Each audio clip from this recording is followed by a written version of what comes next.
Welcome. Hey, everybody. This is Jason Clemens, Doctor of Chiropractic at the Rock Health and Wellness Center. And this is Life with Jason Clemens, DC. We are live right here on 98.7 Walk by Faith Radio, 1420 AM, 987radio.com. We're on social media, on Facebook at the Rock Health and Wellness Centers, on YouTube at Health from the Rock, and on X at Jason Clemens, DC. It is Wednesday, April the 30th. I hope everybody had a great day. It was a great day at the Rock. We started early this morning. We're still at it.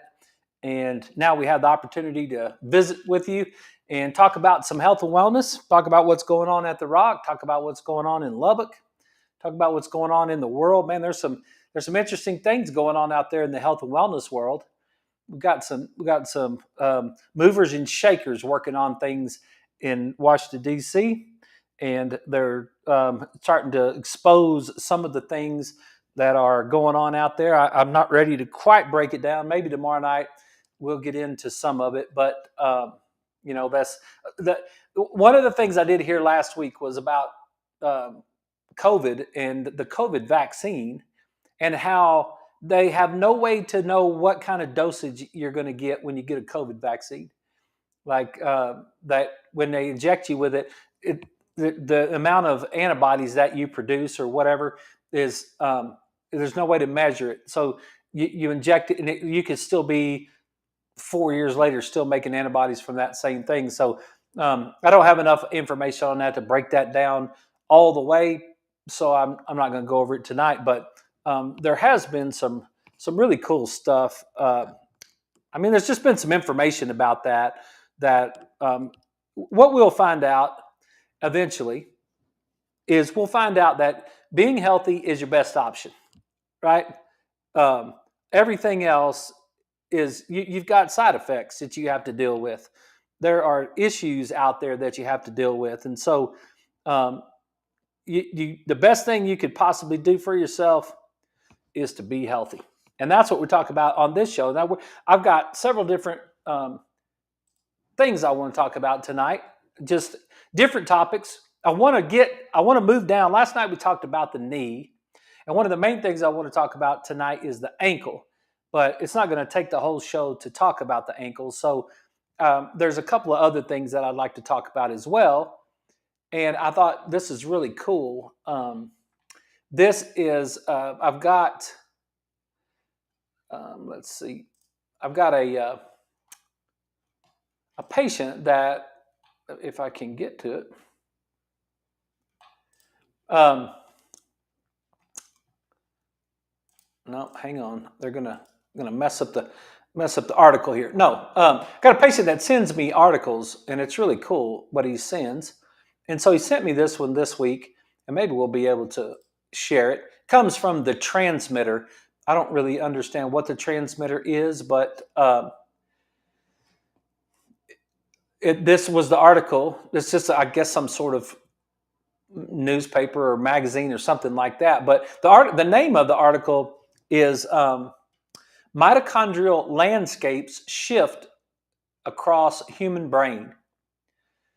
Evolutionary newer regions sport mitochondria with a higher capacity for energy production than older regions, according to the first detailed map of the organelles in a tissue slice, adding to mounting evidence that the brain feature is metabolic gradient.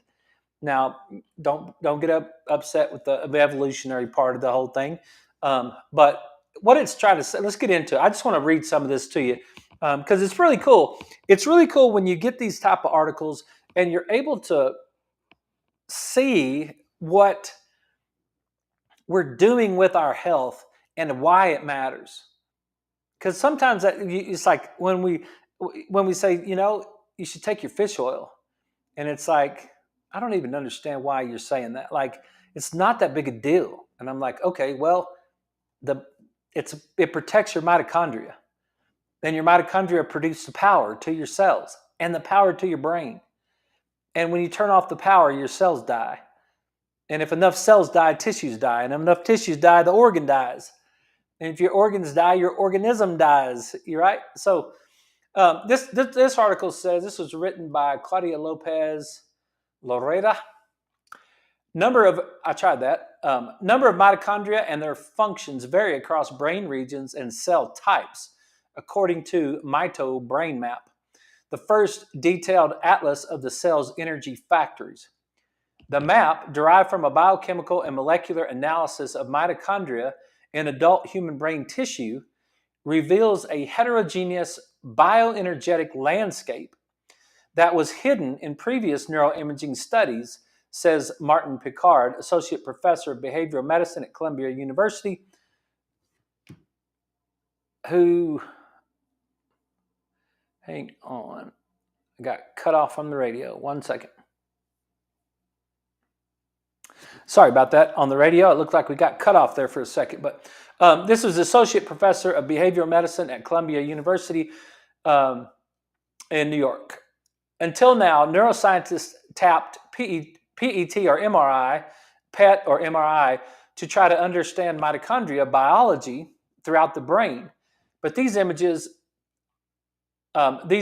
approaches lack granular resolution, and the features they capture, such as blood flow, are typically only proxies for energy production. We don't know much yet about the energetics of the brain from imaging, says Valentin, a researcher at Friedrich Alexander University and a technical university in Munich, who was not in it. He says gray matter has more than 50% more mitochondria than white matter, and different brain regions show varying levels of respiratory capacity, according to new findings published in last month's Nature. The mitochondrial variability and local specialization also suggest regionally distinct energetic strategies, this person says. In particular, brain regions that arose later in evolution, such as cortical areas, have mitochondria that display a particularly high capacity for ATP production, which cells use for fuel. The results jibe with neuroimaging evidence of a metabolic gradient in the brain published in 2023. Okay, what does all that mean? It's like, wow, you just said a bunch of stuff, but what does it mean to us, right? Let's just take the pieces of this just so you can kind of get a feel for it. All right, and let's start with the mitochondria part of it, because you guys know this by now, but if you're new to the show, you might not understand this quite as well. But this whole thing about, here's the cell, and inside the cell you have a nucleus, and inside that nucleus you have a DNA, and you also have inside that cell a mitochondria. And that mitochondria produces the ATP, which is the power plant of the cell. Produces the power. If you don't have any power in your cell will go into what's called apoptosis, which means programmed cell death. If you don't have any power in your cell's going to die. If you don't have any power in your muscles are going to die. If you don't have any power in your liver's going to die. If you don't have any power in your brain's going to die. It is vitally important for human beings. It's really, really important for us to produce ATP. That's what cancer is. Cancer is the disruption of the mitochondria. That's why I'm so anti-metformin, right? Remember we talked about what is metformin, and it's the, how does it work? It's like, and I'm allowed to be anti-metformin. I'm not allowed to take you on or put you off of metformin. I'm not allowed to do that, okay? It's not within my scope of practice as a chiropractor to tell you to take medicine or not take medicine, a prescription drug. It's not within my scope, okay? So I'm not doing that. But I do have, as a wellness doctor, the freedom in the United States of America to have an opinion on something. So I just want to make sure there's a clear differentiation between those two things. I'm not telling you your drug taking is between you and your drug dealer or your medical doctor. I'm sorry, that was a little facetious. Your drug dealing is between you and your drug dealer, or your drug taking is between you and your medical doctor. Either way, that's between y'all. That has nothing to do with me in the state of Texas as a chiropractor. Okay? But I can say that I hate ice cream. If I can say that I hate sugar because sugar was bad for you and makes you sick. I could say that I don't like soda pops. I can't say the brands very much, but sometimes I do. But I can't. Soda pops. I think carbonated water doesn't make any sense at all to me. That's my opinion. That's my own opinion based on all the study that I've ever done in my life. Okay? So I think I have the right to have an opinion on whether I think metformin makes any sense or it doesn't make any sense. Now, whether you take it or not, I don't have the right to say that. Okay? I just want that to be very crystal clear. I'm not telling you to take medicine, and I'm not telling you not to take medicine. That's between you and your medical doctor. What I am saying is that I really think it's important to produce ATP in a cell. And I really do believe that if you listen to Dr. Seyfried and all of his stuff, that cancer is a metabolic syndrome, a problem, disease, I think it's what it's called. Cancer is a metabolic disease. Then you would understand that this thing right here is part of cancer is what's going on right there. That mitochondria is choking. I can't get any air. It's choking. It's trying to have respiration, but it can't breathe. Something's wrong. Something is causing that mitochondria not to function properly, which is causing it not to produce ATP. And what should happen is apoptosis, and this cell should die. But in cancer, the mitochondria sends a signal to their. This is great. This is great, and I didn't even mean to do this right here. I just walked right into this one right here. In cancer, the mitochondria sends a signal to the nucleus to tell the nucleus, hey, don't kill us. Okay? Don't kill us. And then the mitochondria sends a signal to the glucose gate to open up wide. It's like, here, open this thing up as wide as we can get it so that we can get as much glucose out of the bloodstream into the cell as possible, because we need more glucose and more glucose and more glucose, because I can't get the glucose through this chain, this system that we got in the mitochondria, and that's why I'm choking. So that's the two things. It's called the Warburg effect, basically. But those are the two things that happen. And and I'm sorry for you guys on the radio, because I just don't know why that keeps cutting off. But I'll just keep trying to kick it back on best I can, and we'll just stay after it the best we can on the radio part of it. But that's what happens inside the cell when you get cancer. And now what happens is you don't do apoptosis, you don't do programmed cell death. And so what you end up with is a clump of cells that aren't working right, which is called a tumor. That's cancer, okay? But watch what I just did there by accident. I didn't even mean to do this, and I'm going to just draw it again and clear it up right there. Here's the cell. There's the nucleus. Here's the DNA.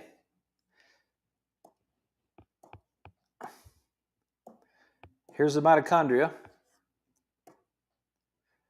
Sorry, I only got a couple colors and it gives me the color bar. Okay.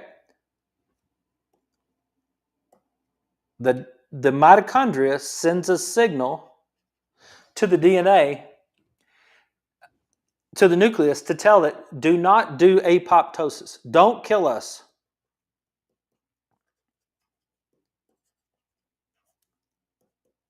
What is that right there? And I really did not mean to do this. What is that? That's called epigenetics. It's the same thing I talked about a couple of weeks ago about when we were talking about arthritis and autoimmune diseases and all that sort of thing. And I said, nope, it's not the genetics that makes the difference. It's the environment that makes the difference. It's not your genetics that ends up with heart disease like your daddy and your granddaddy. It's your environment that ends up with heart disease like your daddy and your granddaddy, right? It was epigenetics. What is telling that nucleus not to create apoptosis? The mitochondria is.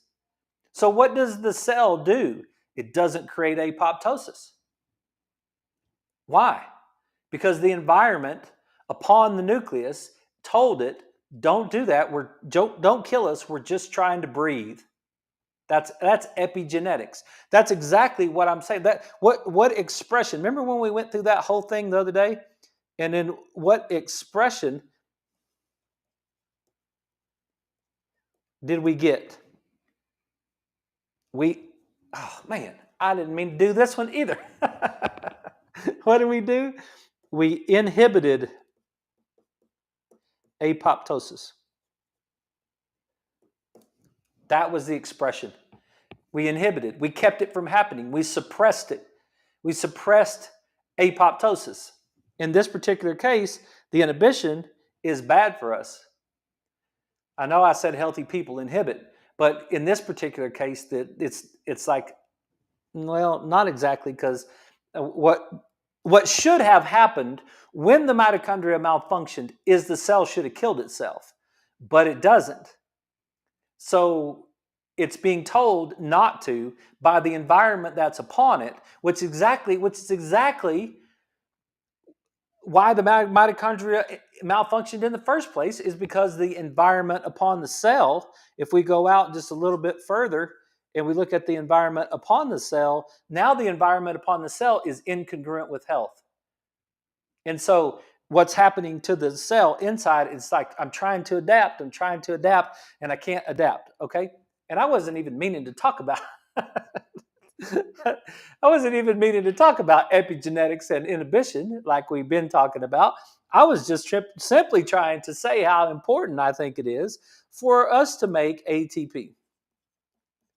You got to make that power. So you got to protect that mitochondria. And why do you take fish oil? To make sure that this cell wall has the appropriate amount of 6s and 3s so that you can pass through glutathione. And you can protect the mitochondria from free radicals. Yeah, that's why you take your fish oil. If anybody ever asks you why you take your fish oil, tell them I'm protecting my mitochondria from free radical damage. Yeah, they'll look at you and they'll be like, what did you say? Like, never mind. And then just walk off all confident. Just walk off all confident from it and just be like, never mind. I don't have time to really explain it to you. So, but I could break it down for you, but you don't want to listen to that.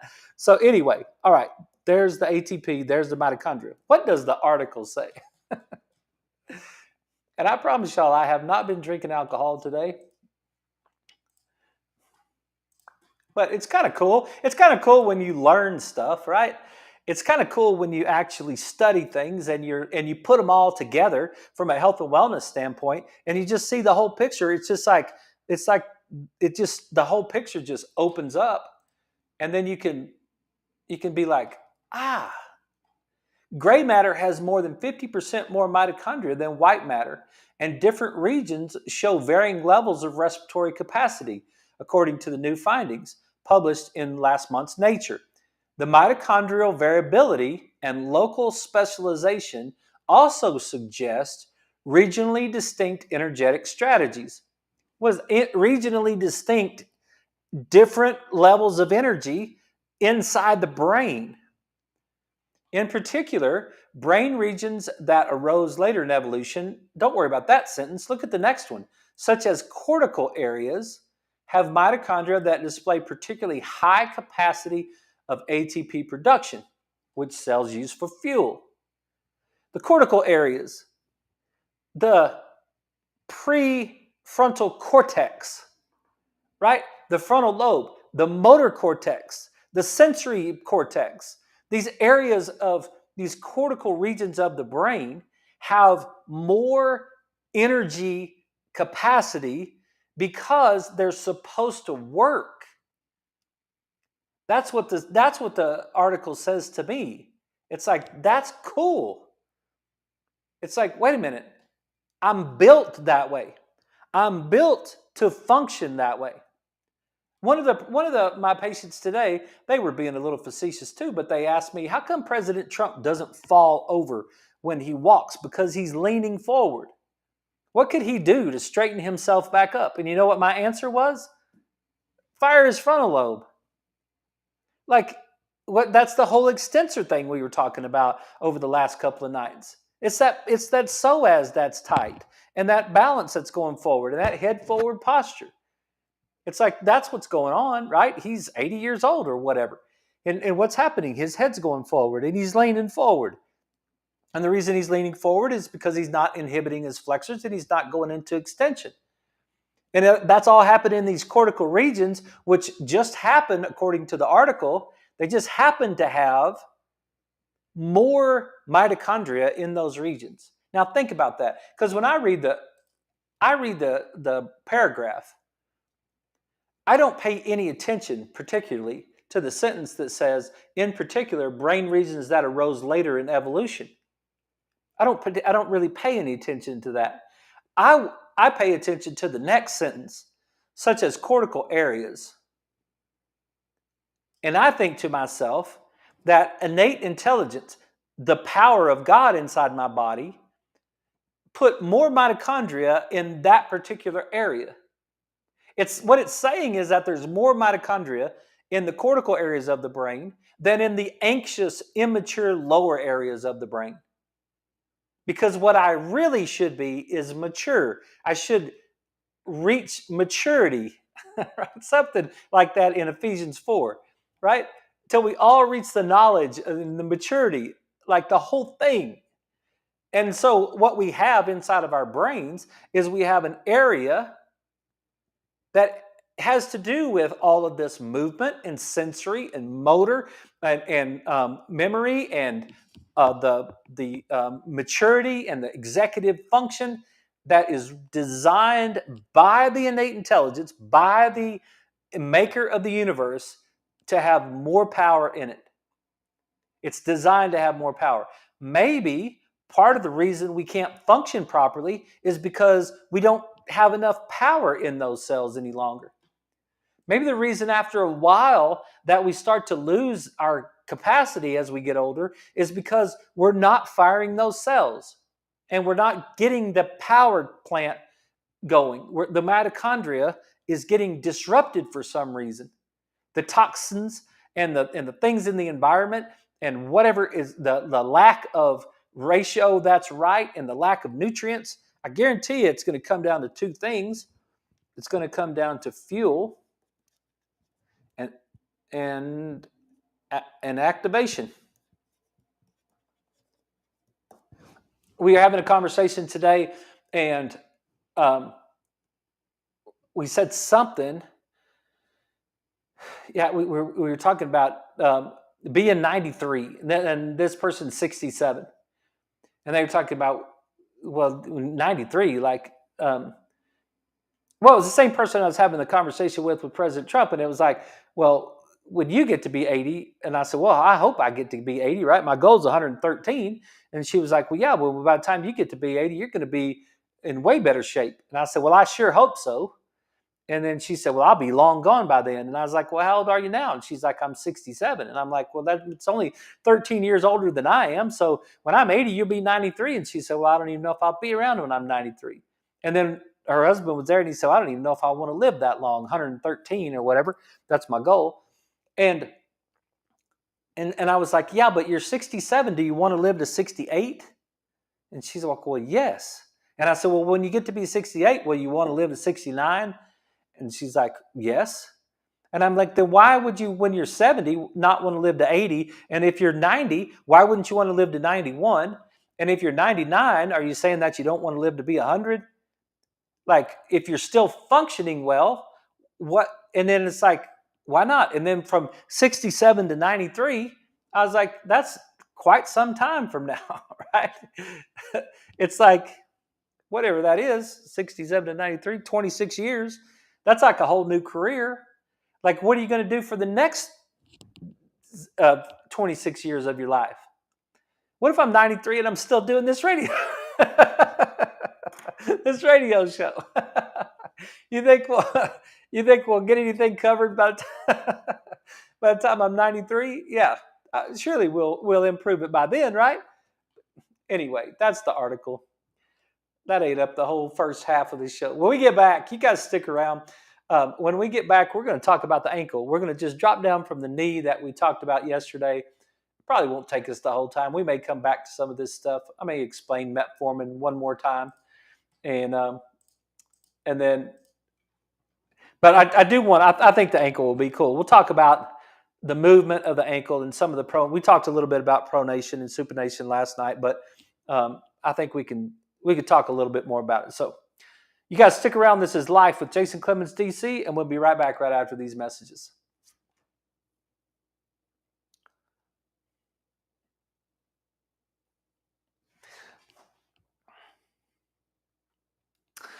That's what I think about these days.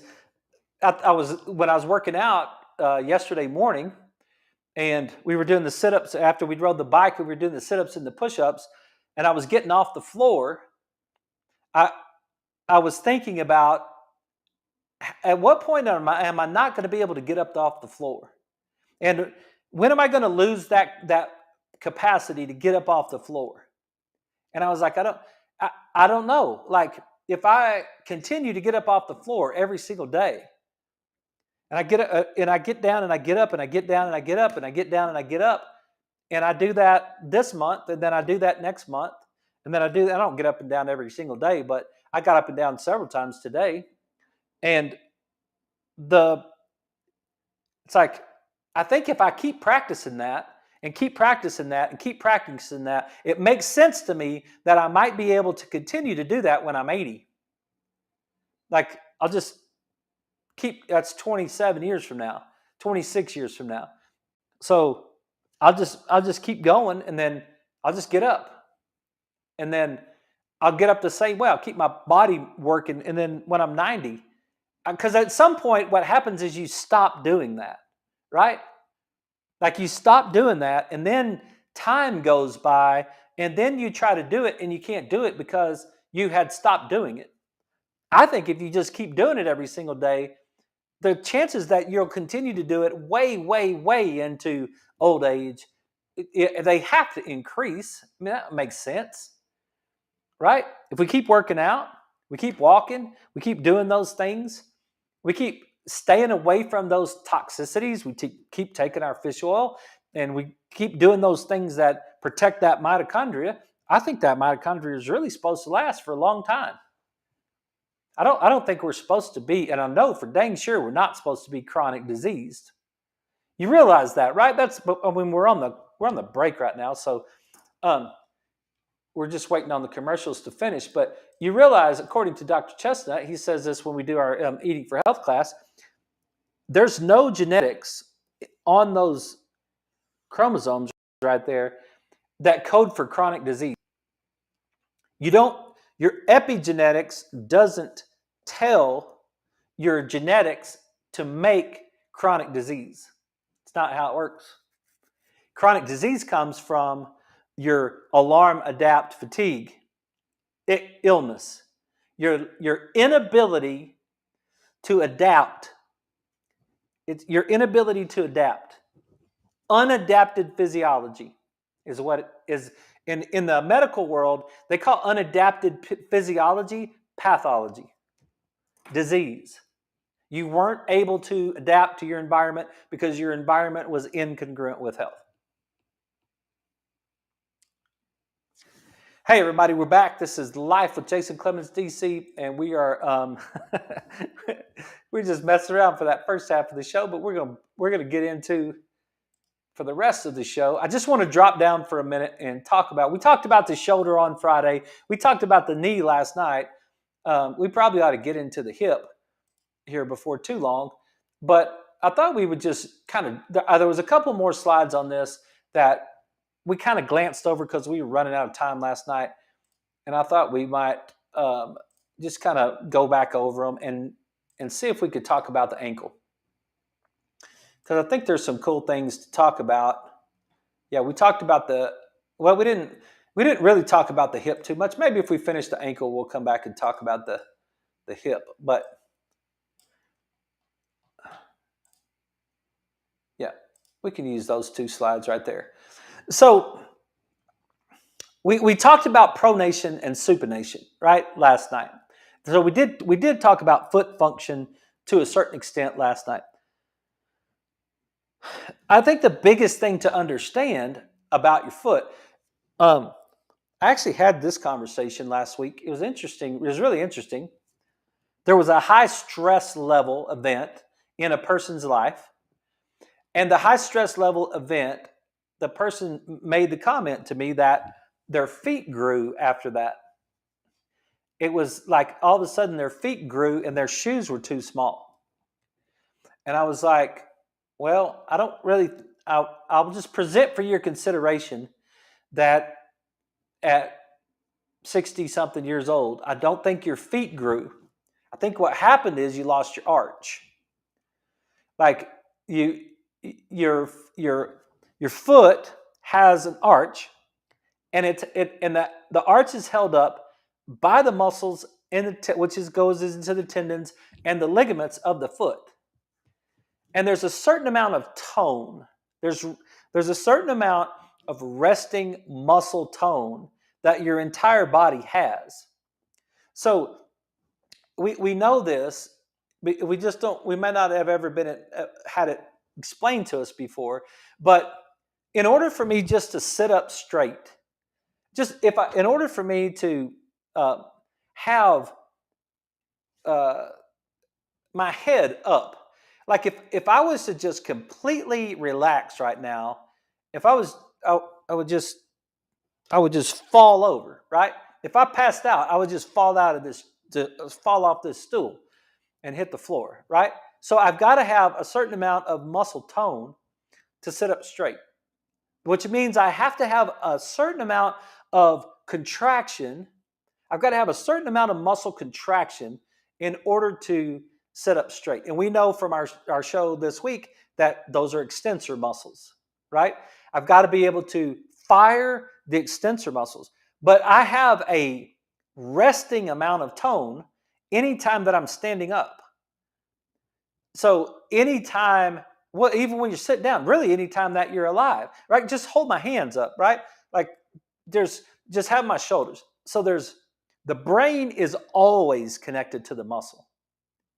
That's what happens in a like my grandmother in a Lou Gehrig's situation, is that nerve ending that actually connects to that muscle gets degenerative for some reason.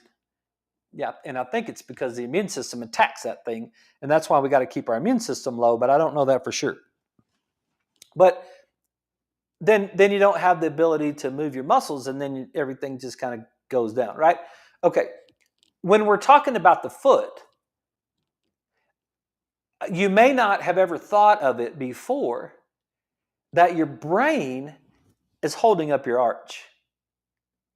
It's your brain that's firing to that muscle to keep that arch up. Now, you may exceed your body weight capacity. You may keep getting bigger and bigger and bigger and bigger, and then you just lose your ability to hold up that arch because the brain can no longer, the muscle, because you've exceeded the capacity, and that whole thing will stretch and hit.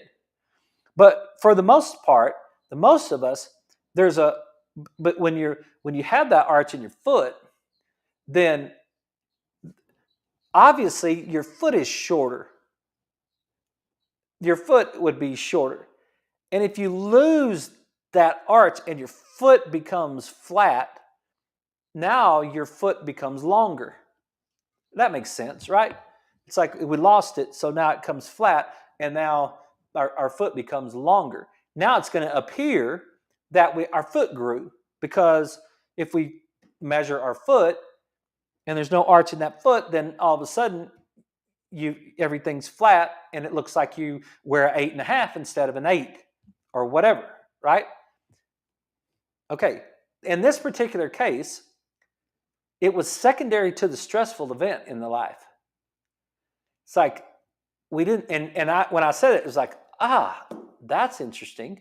Like my brain got stressed out, went through this stressful event, it lost its ability to keep my body toned together, and all of a sudden my foot grew, right?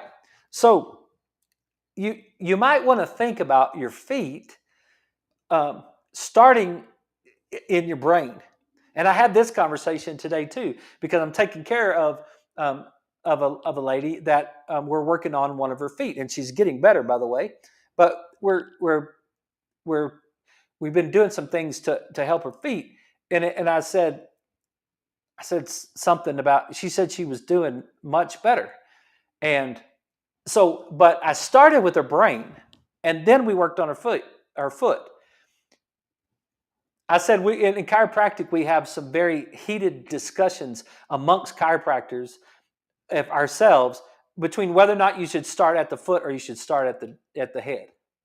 Like, you can get into it with some guys that are orthopedically minded, and they'll get pretty hot and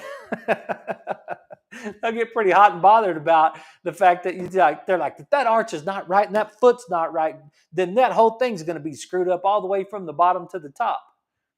And I'm like, I don't disagree with that at all. I don't disagree with the fact that ankle's got to work and that foot's got to work. But I think it should start with the brain. I think you should start with how the brain is getting input from the foot and putting input back down to the muscles that are involved in the foot. I think it starts in the brain. That's just my own opinion after being in chiropractic for 25 years and doing the study that I studied. So that's the first thing that I would present to you about your feet, is that maybe your feet problem, if you thought about it for a second, maybe your foot problem or your problem that you're having in your feet might have started in your brain. Remember the question about when did the person start to hunch over? It's like it was brain first. It was brain first, right? Okay, so also there are a few muscles in the foot that have to do with the function of the foot. You do have some muscles running in between your toes. You do have some muscles running across the bottom of your arch that come from your big toe down to your heel. We actually try to goad those muscles sometimes to get them to activate, because it's lost. Another thing that we do is really interesting. Dr. Hall taught us this, is to have the patient where they can't see what you're doing, and you take one hand and you hold the toe still with one hand, and then with the other hand you try to just get them to relax, and then you want to bring the toe downward or pick the toe up. If you have a spouse or a friend or something, you can do something like that. A close friend, right? You can do that. And it's really interesting how many times that you can bend a person's toe or you can extend. So you want to pick it up and extend the toe, or you want to bring it down and flex the toe, and then ask the patient, is it up or down? And there's a bunch of times that they won't be able to answer you. They're like, I don't know. I can't feel that. And then you can move it. They might guess, but they're like, and a lot of times they're like, I don't know. I can't feel that. I don't know if my toe is pointing up, and I don't know if my toe is pointing down. Now, stop for just a minute and think about that. If you don't know, if you can't feel the end of your toe, think about the changes in input, remember the 3 trillion bits of information per second that we get from our body into our brain? You don't have 3 trillion now. Now you've got 2,900,000,000,000 something, right? Because you can't feel your toe. And so if you can't feel your toe, how do you know how to walk? Like, okay, well, what I've got to do now as a brain, I've got to adapt to that. I've got to send a different set of muscles. I got to be able to fire my extensors and my flexors in a different manner. I may have to recruit the muscles in my calf. I may have to flatten the foot or supinate the foot or something because I can't feel the toes. Like I don't know exactly where my grip is. And then what might that do to balance? Because the balance is 4 parts, right? And the 3 main parts of balance are your eyes, your vestibular system, and then your proprioception. That's the 3 parts of the other one is that's the baseline that I was thinking about that on our when we do our balance plate. But those are the 3 areas of balance. Proprioception means the input coming from the foot into the brain. If you can't feel the end of your toe, then you've lost proprioception in your foot. If you've lost proprioception in your foot, then your balance is now being compromised. And then, but now we got all kinds of issues going on, right, with that, right? So we want activation of those muscles, but there are some muscles in the foot that have to do with the way that the foot functions. Not saying there's not, but the majority of the muscles that make your foot work are in your calf. The majority of those muscles are in your calf. They're up here between your knee and your ankle. They're on the front, they're on the outside, and they're on the inside of the front, and they're on the back. And you've got several different muscles that are running along there that are all in your calf. So one of my patients this morning has been dealing with some foot pain. And one of the things that we did is we got up there and we used the vibration in the calf today to try to work through some of those trigger points that are in the calf, because that muscle's not working right now. You can kind of see it right here in the picture.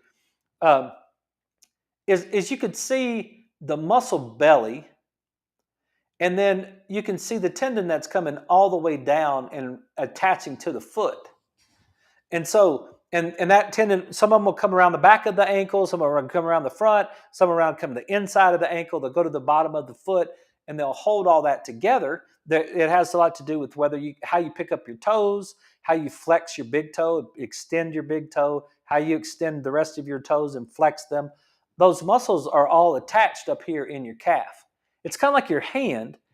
It's like there are muscles in the hand, but this movement right here, that's a flexor that's coming from this all the way down here on the inside of my elbow. You can do this trick if you let your arm relax, and then you press on those tendons that are already up here in your arm. You'll make your fingers curl in. That's all coming from the forearm. Well, the foot is just the same, right? The foot would be exactly the same, is that the muscles in the calf have a lot to do with the function of the foot, okay? So we talked about knees last night, and I said down here, think hips and feet first when you're dealing with a knee problem. But if you're dealing with a foot problem, just think about the idea that it might not be in your foot. It might be in your calf somewhere. You might have something that's not functioning properly in the calf. And I always want you to remember, no matter what, I always want you to remember the flexor muscles are controlled by the brain. We can run them back up here. All your flexor muscles. Remember that. Remember this picture, that the frontal lobes, the brain is inhibiting the flexor muscle. So from the waist down, the flexor muscles are on the back of your leg. And so if your left brain is deficient, you're going to have tight flexor muscles on your left side, and below your waist, your hamstring is going to be tight, and your calf is going to be tight, and your foot muscles are going to be tight that have to do with dorsiflexion, or plantar flexion in your foot. So extension or plantar flexion. That's the plantar flexion is the part. So your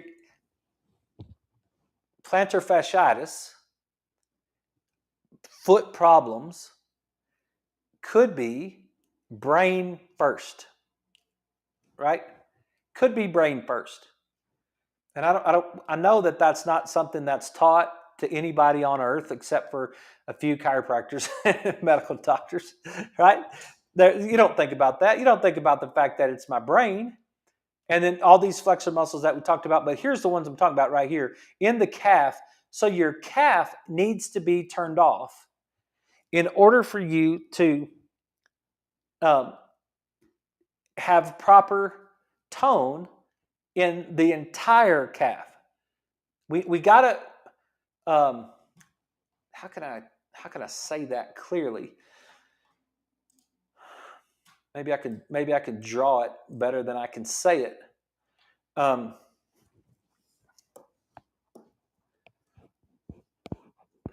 Maybe I can.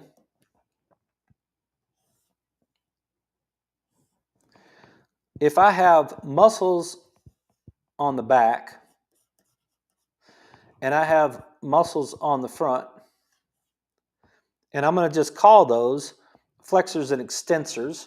So I'm going to call these extensors because they're on the front, and I'm going to call these flexors on the back of the calf, right? Okay. I need to get to balanced so that I can function properly. You can use this with any set of muscles in the entire body. You can use the same thing with the bicep and the tricep. You can use the same thing with the pec and the infraspinatus, or the posterior muscles of the shoulder. You can use this with your abs or your extensor muscles in your low back. Okay, I got to get to balanced. Now, I'm not saying that I have to get to equal, because I don't necessarily know, and I would be willing to say that it's not always equal. It's not. It doesn't mean that I have the exact amount of brain to muscle connection on the flexors as I do on the extensors. I don't know the answer to that question. What I'm saying is that it needs to be balanced. So my brain is trying to, it needs to be, however my brain is connected, there needs to be connection, and then it needs to be balanced so that range of motion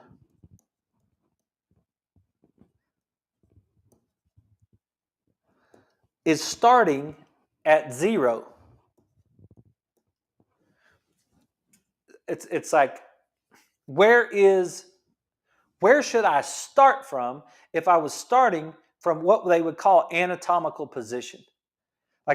Like anatomical position is a neutral position of a joint.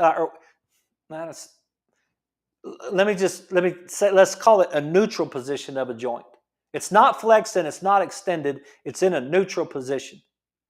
Okay, if every joint in our body needs to start from a neutral position, and then our brain is going to send the signal down to our body to move. Well, it doesn't matter. We're talking about the foot, we're talking about the ankle tonight.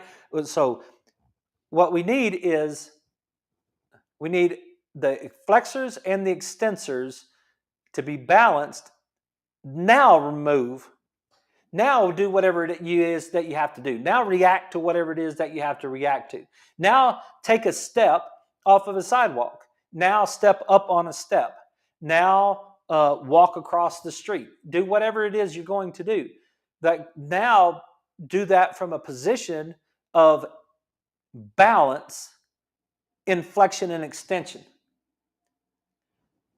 You'll move pretty good and you'll stay pretty balanced.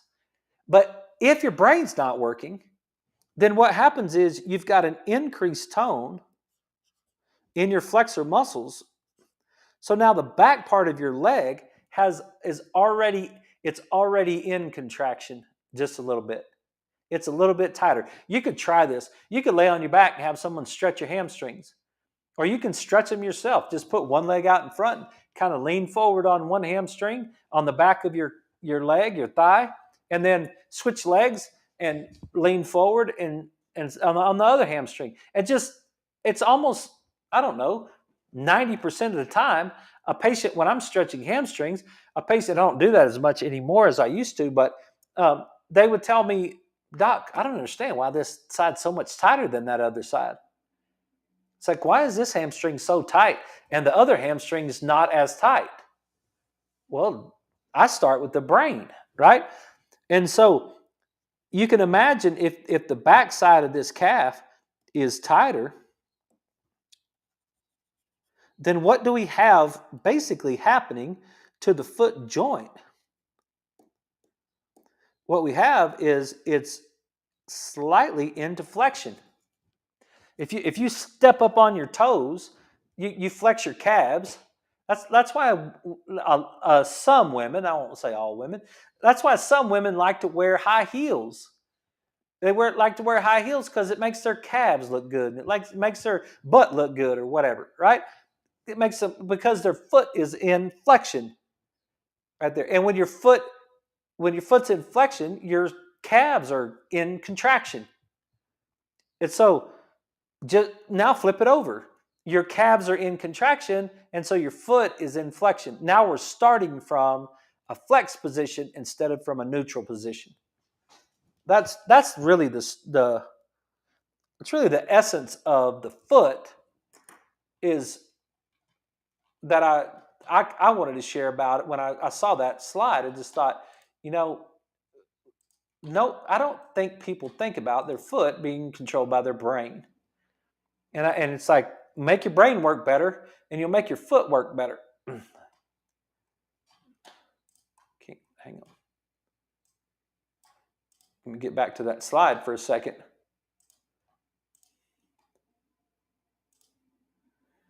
There we go. So think about calf. Think about calf and function, and think about brain function if your foot's not working right. The last thing, let's just talk about, since I've got a picture of it on the slide, are these hammer toes and this whole thing that's going on right here with your foot, these bunions that you get right there. And really the thing I want to say about bunions is I just want to point out to you where kind of what is going on bunions. If the big toe is slanted inward, it's because the knuckle that's below the big toe right there, that knuckle is pointing outward. And it's pointing outward because the bone that's connected to the big toe is inward. And instead of it being straight and then having a knuckle and then straight and having a toe, what's going on is we've got an inward motion of the bone that's up here in the foot. This long bone that's connected to that big toe, that long bone right there has moved inside. And because it's moved inside, it's making the top of the joint go outside, and then it puts in order for otherwise your big toe would be way out there. And so now it ends up pushing through your shoes and everything else. It ends up pushing that big toe back inward. And then you get that bunion that's on the side of your foot. So you might not have thought of that, because so many times we just think of the point of symptomatology as being the origin of the problem. And it's not always that. Matter of fact, it's a lot of times not that. It's like sometimes it's we think, well, it hurts right there. Well, it hurts right there because you're getting a rubbing on your foot, on your shoe, and that joint is inflamed, and then that big toe joint is hurting, and you're thinking that's where the original issue is and the problem is. And what I wanted to just share with you on this particular case was you might think about this whole bone is out of place. So which means the whole foot is out of place. And the whole foot being out of place needs to be addressed as a whole foot, not just as a bunion. And that whole foot together needs to be addressed, which means the muscle tone controlling the foot needs to be addressed, which means the brain needs to be addressed at the same time. That's what people ask me those kind of questions all the time. They're like, I didn't know if it was a muscle or a bone or a nerve or what, right? They don't never think about their brain and their bunions.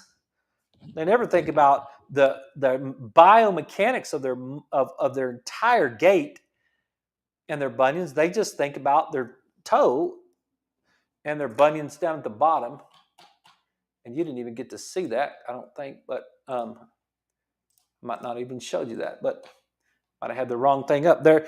This is what I was talking about, is the foot itself is when the toe is going in, come down here to the bottom joint, and that bone is moving inward. When it moves inward, the top of the bone moves out. When the top of the bone moves out, the toe ends up going in. It's an entire mechanism together. That's about all I got for you on the ankle, and that's all the time I got for you tonight. So you guys have a great night. Thanks for watching the show. If you got any questions, please let me know. If there's anything I can do to help you, please let me know. And otherwise, you guys have a great night, and we'll be back tomorrow night at 6.